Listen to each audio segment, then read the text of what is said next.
సంక్రాంతి అంటే 3 రోజులు సంబరాలు. అందరికి అదే సంబరాలు. అందరూ అలాగే ఉండుంటారు. ఇంకా సంక్రాంతి అంటే స్పెషల్‌గా నోములు. నోముల్లో ఒక్కొక్క ప్రాంతానికి ఒక్కొక్క రకంగా చేస్తుంటారు. ఈసారి మంగళవారం వచ్చిందని మంగళగౌరి నోము, గౌరమ్మల నోము, బియ్యం నోము, పెద్ద నోములు ఇలా చాలా చాలా నోములు ఉంటాయి. ఈసారైతే అక్క వాళ్ళ పాపకు కూడా నోముకుంది. మేమెప్పుడు తను దూరంలో ఉంటే తన దగ్గరికెళ్ళి ఎలాగో తీసుకోమని ఈసారి తన దగ్గరికెళ్ళాము. తను రకరకాలుగా నోముకుంది. గర్జల నోము, గౌరమ్మల నోము, పెరుగన్నం నోము, బియ్యం నోము ఇలా చాలా టైప్స్ ఉంటాయి. నోముల్లో ఎన్ని రకాలుగా ఉంటాయని ఈసారే తెలిసింది. మన ఫ్యామిలీ అందరిని ఆల్మోస్ట్ అక్కల్ని, అమ్మ నాన్నని అందరినీ కలిసాము. ఇలా పాలు కూడా పొంగిస్తారు అక్క వాళ్ళు. చాలా అందరినీ మన ఫ్యామిలీని సంక్రాంతి అంటేనే ఫ్యామిలీ మీటింగ్ కదా, అందరినీ కలిసాం. చాలా హ్యాపీగా ఉంది. ఆ తర్వాత ఇక్కడ నేను సంక్రాంతి నోములు తీసుకోవడం ఇది సెకండ్ టైం అనుకుంటా. అలాగే మా కాలనీలో కూడా 3 మెంబర్స్ ఇచ్చారు.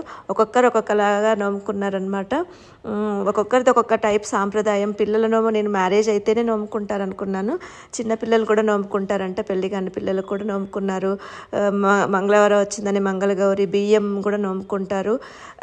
ఇంకా సౌభాగ్యలక్ష్మి నోము, నోములు హంసల నోమంట, చాలా రకాలు ఉన్నాయి. మన సాంప్రదాయాల్లో ఎన్నో రకాలు, ఎన్నో నోములు కదా. ఇలా మా ఫ్రెండ్ చాలా భలేగా అలంకరించుకుంది. మీరు ఎలా నోముకున్నారు? మీరు ఎంతమంది దగ్గరికి వెళ్ళారు తాంబూలంకి?